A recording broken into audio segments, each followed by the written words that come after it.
Hello friends, welcome to our channel. Andhra Pradesh విద్యాశాఖలో ఖాళీగా ఉన్న జూనియర్ ఎగ్జిక్యూటివ్ ఉద్యోగాలకి ఒక కొత్త నోటిఫికేషన్ వచ్చింది. ఇంతవరకు నోటిఫికేషన్ ఎవరికి తెలియదు. ఫస్ట్ యూట్యూబ్లో నేను ఒక వీడియో అయితే చేస్తున్నాను. ఎటువంటి ఎగ్జామినేషన్ పెట్టకుండానే డైరెక్ట్గా మీకు సెలెక్షన్ చేసి జాబ్స్ అయితే ఇస్తున్నారు. ఎటువంటి అప్లికేషన్ ఫీజు కూడా లేదు. మేల్ అండ్ ఫిమేల్ క్యాండిడేట్స్ మీరు ఏ జిల్లా వాళ్ళైనా ఈ జాబ్స్కి అప్లై అయితే చేసుకోవచ్చు. ఈవెన్ తెలంగాణ వాళ్ళకి కూడా అవకాశం అనేది ఉంది. 25,000 వరకు సాలరీ ప్రొవైడ్ చేస్తున్నారు. జస్ట్ మీరు ఒక అప్లికేషన్ ఫామ్ ఫిల్ చేసి సబ్మిట్ చేస్తే సరిపోతుంది. సో వాళ్ళే మీకు ఫర్దర్ అప్డేట్స్ అనేవి ప్రొవైడ్ చేస్తారు, సెలెక్ట్ అయ్యారా లేదా అనేది. సో ఈ వీడియోలో మీకు కంప్లీట్ డీటెయిల్స్ని చెప్తాను, ఎలా అప్లై చేయాలో కూడా ఇదే వీడియోలో చూపిస్తాను. కాబట్టి సో చూస్తున్న ప్రతి ఒక్కరు వీడియోని లైక్ చేసి చివరి వరకు చూడండి. సో చాలామంది చూస్తున్నారు, లైక్ చేయట్లేదు వీడియోని. సో ఇప్పుడే వీడియోని లైక్ చేసి మీ ఫ్రెండ్స్ కూడా షేర్ చేయండి. ఛానల్ని సబ్స్క్రైబ్ చేసుకొని బెల్ ఐకాన్ని యాక్టివేట్ చేసి పెట్టుకోండి. అలాగే మనకి డిఆర్డిఓ సంస్థ నుంచి ఎటువంటి ఎగ్జామినేషన్ లేకుండానే డైరెక్ట్గా మీకు సెలెక్షన్ చేసి జాబ్స్ ఇచ్చే విధంగా ఒక కొత్త నోటిఫికేషన్ వచ్చింది ఈ రోజే. ఈ యొక్క జాబ్స్ గురించి ఆల్రెడీ మన ఛానల్లో కంప్లీట్ డీటెయిల్స్తో వీడియో అప్లోడ్ చేశాను. ఇంకా చూడని వారు ఇక్కడ మీకు పైన కార్డ్స్లో లింక్ ఇస్తున్నాను. సో ప్రతి ఒక్కరూ ఆ యొక్క వీడియో కూడా చూసేసి జాబ్స్కి అయితే అప్లై చేయండి. డీటెయిల్స్లోకి వెళ్ళినట్లయితే ఆంధ్రప్రదేశ్లో ఉన్నటువంటి ఇండియన్ ఇన్స్టిట్యూట్ ఆఫ్ టెక్నాలజీకి సంబంధించి ఒక కేంద్ర ప్రభుత్వ సంస్థ నుంచి అఫీషియల్గా ఈ యొక్క ఆపర్చునిటీ అయితే వచ్చింది. ఈ సంస్థలో మనకు ప్రజెంట్ ఖాళీగా ఉన్నటువంటి వేకెన్సీస్ని రిక్రూట్మెంట్ అనేది చేస్తున్నారు. వీళ్ళ అఫీషియల్ వెబ్సైట్లోనే ఇక్కడ నోటిఫికేషన్ అనేది పెట్టడం జరిగింది. అలాగే ఇక్కడ అప్లై లింక్ కూడా ప్రొవైడ్ చేస్తారు. ఆ లింక్ పైన క్లిక్ చేస్తే డైరెక్ట్గా మీకు గూగుల్ ఫామ్ అనేది ఓపెన్ అవుతుంది. లాస్ట్ డేట్ 20 మార్చ్ వరకు అయితే టైం ఇచ్చారు. ఇక అఫీషియల్ వెబ్సైట్ నుంచి మీకు నోటిఫికేషన్ డౌన్లోడ్ చేసి డీటెయిల్స్ని చెప్తున్నాను. ఇక్కడ నోటిఫికేషన్ డీటెయిల్స్లోకి వెళ్ళినట్లయితే ఈ యొక్క ఇండియన్ ఇన్స్టిట్యూట్ ఆఫ్ టెక్నాలజీకి సంబంధించి కేంద్ర ప్రభుత్వ సంస్థ ఇది. కాబట్టి మీరు ఆంధ్రప్రదేశ్ వాళ్ళైనా తెలంగాణ వాళ్ళైనా ఎవరైనా సరే ఈ యొక్క జాబ్స్కి అయితే అప్లై చేసుకోవచ్చు అనమాట. సో ఎటువంటి అప్లికేషన్ ఫీజు కూడా లేదు. జస్ట్ వీళ్ళు ఇచ్చినటువంటి ఏదైతే గూగుల్ ఫామ్ ఉందో ఆ యొక్క గూగుల్ ఫామ్ అనేది మీరు ఫిల్ చేసి సబ్మిట్ చేస్తే సరిపోతుంది. షార్ట్ లిస్ట్ అయినట్లయితే వాళ్ళే మీకు మెయిల్ చేస్తారు, లేదంటే కాంటాక్ట్ అవుతారు అనమాట. సో ఆల్రెడీ మీకు చెప్పాను కదా, లాస్ట్ డేట్ 20 మార్చ్ వరకు అయితే టైం ఉంది. సో సెలక్షన్ వచ్చేసి ఎలా చేస్తారంటే ఎవరైతే అప్లై చేస్తారో అప్లై చేసిన క్యాండిడేట్స్ని షార్ట్ లిస్ట్ చేస్తారో డైరెక్ట్గా మీకు ఇంటర్వ్యూ చేసేసి ఒక వేకెన్సీస్కి అయితే ఎంపిక చేయడం అనేది జరుగుతుంది. ఏజ్ లిమిట్ వచ్చేసి చూడండి, మినిమం 18 నుంచి 45 ఇయర్స్ వరకు కూడా అప్లై చేసుకోవడానికి ఛాన్స్ అనేది కల్పిస్తున్నారు. Eligible candidates are required to submit a detailed CV specifying their qualifications and experience accompanied by scanned copies of experience certificates and mark sheets from class 10 onwards అని చెప్పేసి ఇచ్చారు. So ఎవరైతే ఇంట్రెస్టెడ్గా ఉన్నారో మీరు డీటెయిల్డ్ CV అంటే రెజ్యూమేతో పాటుగా మీ క్వాలిఫికేషన్కి సంబంధించి, ఒకవేళ మీకు ఎక్స్పీరియన్స్ ఉంటాయి ఎక్స్పీరియన్స్కి సంబంధించి అండ్ ఇతర అన్ని డాక్యుమెంట్స్కి సంబంధించి మీ క్వాలిఫికేషన్కి సంబంధించి కూడా సో అన్నీ కూడా మీరు ఆన్లైన్లో సబ్మిట్ చేయాల్సి ఉంటుంది. అన్నీ కూడా స్కాన్ చేసి మీరు వాటిని అప్లోడ్ చేయాల్సి ఉంటుందని చెప్పేసి చెప్తున్నారు. అలాగే ఇక్కడ చూడండి ఇంకోటి ఇచ్చారు, please note that only shortlisted candidates will be notified via email. So మీకు సెలక్షన్ ప్రాసెస్కి సంబంధించి ఎలా తెలుస్తుంది మీరు సెలెక్ట్ అయ్యారా లేదా అనేది అంటే ఈమెయిల్ ద్వారా వాళ్ళు మీకు ఇంటిమేట్ అనేది చేస్తారంట.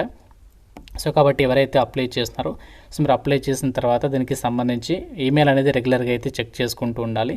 సో సాలరీ వచ్చేసి ఎవ్రీ మంత్ కూడా మీకు ఫిక్స్డ్ సాలరీ ఉంటుంది. 25,000 వరకు సాలరీ అనేది పే చేస్తున్నారు. సో ఇనీషియల్గా మిమ్మల్ని 1 year ప్రాజెక్ట్ బేసిస్ కింద తీసుకుంటున్నారు. వాళ్ళ తర్వాత ప్రాజెక్ట్ రిక్వైర్మెంట్ని బేస్ చేసుకుని ఇంకా ఎక్స్టెన్షన్ చేసేటువంటి ఛాన్సెస్ కూడా ఉంటాయని చెప్పేసి కూడా ఇక్కడ నోటిఫికేషన్లో సో వాళ్ళే క్లియర్గా అయితే మెన్షన్ చేయడం అనేది జరిగింది. వీళ్ళు రిక్రూట్మెంట్ చేసినటువంటి పొజిషన్స్ ఏంటి అంటే జూనియర్ ఎగ్జిక్యూటివ్కి సంబంధించినటువంటి వేకెన్సీస్ అనమాట. సో దీనికి సంబంధించి మీరు చేయాల్సినటువంటి వర్క్కి సంబంధించి ఇక్కడ జాబ్ రూల్స్ అండ్ రెస్పాన్సిబిలిటీస్ కూడా ఇచ్చారు చూడండి. Responsible for procurement of goods and services for project activities with minimum lead time. She or he అంటే అమ్మాయి కానీ అబ్బాయి కానీ should be familiar with import export procedure. So import export ప్రొసీజర్కి సంబంధించి మీకు కొంచెం నాలెడ్జ్ ఉండాలి అంట.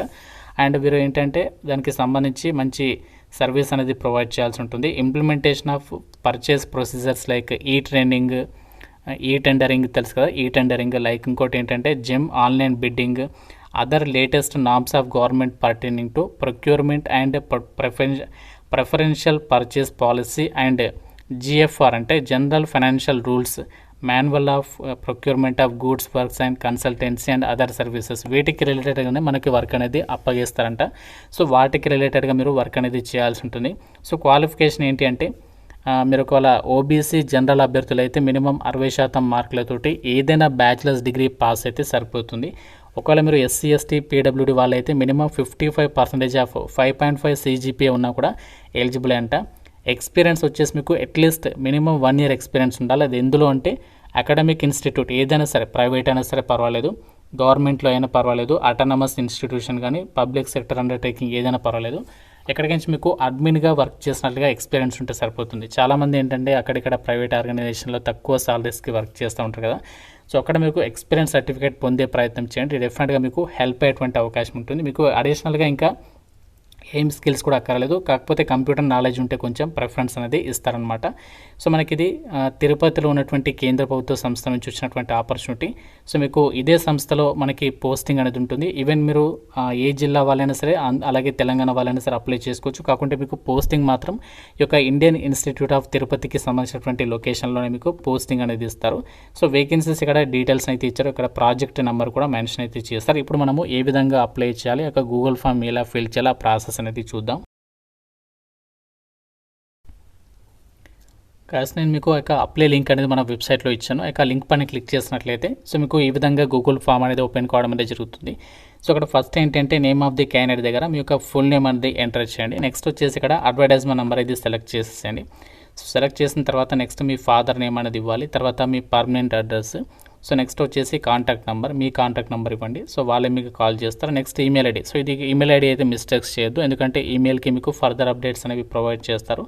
నెక్స్ట్ డేట్ ఆఫ్ బర్త్, తర్వాత కేటగిరీ. సో కేటగిరీ అంటే మీకు క్యాస్ట్ ఏంటి అది ఇక్కడ సెలెక్ట్ చేసుకోండి. సో ఏ క్యాస్ట్ అయితే క్యాస్ట్, తర్వాత మీ 10th క్లాస్కి సంబంధించి కానీ లేదంటే డిప్లొమాకి సంబంధించి కానీ ఇక్కడ పర్సంటేజ్ అనేది ఎంత ఉంది అది ఇక్కడ మీరు ఇవ్వండి.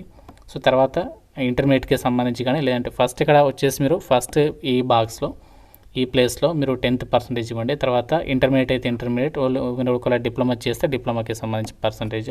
సో తర్వాత గ్రాడ్యుయేషన్కి సంబంధించి అంటే డిగ్రీకి సంబంధించి ఏ కోర్స్ చేశారో ఆ డిసిప్లిన్ అనేది ఇవ్వాలి, పర్సంటేజ్ కాదు. ఇక్కడ కింద మాత్రం మీరు మీకు గ్రాడ్యుయేషన్కి సంబంధించి పర్సంటేజ్ అనేది ఇవ్వాలి. సో తర్వాత పీజీ ఒకవేళ చేస్తే సో పీజీకి సంబంధించి కూడా ఇక్కడ ఆ కోర్స్ ఏంటి, దానికి సంబంధించి డిసిప్లిన్ ఏ విభాగంలో చేశారో దానికి సంబంధించి పర్సంటేజ్ ఎంత అవి మెన్షన్ చేయాలి. అడిషనల్గా మీకు ఇంకేదైనా క్వాలిఫికేషన్స్ ఏదైనా ఉంటే సో ఇంకా మీరు ఏదైనా చేస్తే ఆ డీటెయిల్స్ ఇక్కడ ఇవ్వచ్చు. సో తర్వాత ఎక్స్పీరియన్స్. సో ఎక్స్పీరియన్స్ అనేది మీరు ఏ ఇన్స్టిట్యూట్లో చేశారో దానికి సంబంధించి వర్క్, ఆ వర్క్కి సంబంధించినటువంటి డీటెయిల్స్ ఇక్కడ మీ యొక్క ఇన్స్టిట్యూట్ నేమ్, దానికి సంబంధించి ఇయర్ అన్నీ కూడా మెన్షన్ చేయాలి. తర్వాత రిమార్క్స్ వచ్చేసి వదిలేసేయండి. సో తర్వాత వచ్చేసి attach resume or biodata including educational qualification and experience certificates అని చెప్పేసి ఇచ్చారు. ఇక్కడ ఏంటంటే రెజ్యూమే ఉంటుంది కదా, రెజ్యూమేతో పాటుగా మీ యొక్క ఎడ్యుకేషనల్ క్వాలిఫికేషన్కి సంబంధించి అండ్ ఎక్స్పీరియన్స్ సర్టిఫికేట్ ఇవన్నీ కూడా మీరు ఏం చేస్తారంటే ఒక సింగిల్ PDF ఫైల్లో అన్నీ కూడా మెర్జ్ చేయాలి. అందులో రెజ్యూమే ఉండాలి అండ్ ఇంకా క్వాలిఫికేషన్కి సంబంధించి డాక్యుమెంట్స్ ఉండాలి, అన్నీ కూడా ఉండే విధంగా ఒక PDF అనేది రెడీ చేసుకుని ఆ ఫైల్ని ఇక్కడ అప్లోడ్ చేసేసి సో సింపుల్గా ఇక్కడ సబ్మిట్ చేసేసి సరిపోతుంది. సో ఎటువంటి ఫీజు అయితే లేదో, మీరు ఏ క్యాస్ట్ వల్లైనా ఫ్రీగానే అప్లై చేసుకోవచ్చు. సబ్మిట్ చేసేసండి. సో మీరు ఒకవేళ షార్ట్ లిస్ట్ అయితే వాళ్ళు మీకు ఫర్దర్గా ఇంటర్వ్యూ షెడ్యూల్ చేస్తారు, ఎప్పుడు ఏంటి అనేది ఆ ఇంటర్వ్యూకి అటెండ్ అయితే సరిపోతుంది. చాలా మంచి ఆపర్చునిటీ ఇది. మనకి కేంద్ర ప్రభుత్వ సంస్థ, స్టేట్ గవర్నమెంట్ కాదు, మంచి సంస్థ. మీకు ఫర్దర్గా పర్మనెంట్ జాబ్స్కి నోటిఫికేషన్ పడ్డప్పుడు కూడా హెల్ప్ అయితే అవుతుంది ఈ యొక్క ఎక్స్పీరియన్స్ అనేది. సో ఇంకా మీకు నోటిఫికేషన్ రిలేటెడ్ ఏదైనా డౌట్ ఉన్నా సరే నాకు కామెంట్లో అయితే అడగండి. ప్రతి ఒక్కరు లైక్ చేసి ఒక వీడియోని మీ ఫ్రెండ్స్కి అయితే డెఫినెట్గా షేర్ చేయండి. ఛానల్ని సబ్స్క్రైబ్ చేసుకోండి. Thank you so much guys.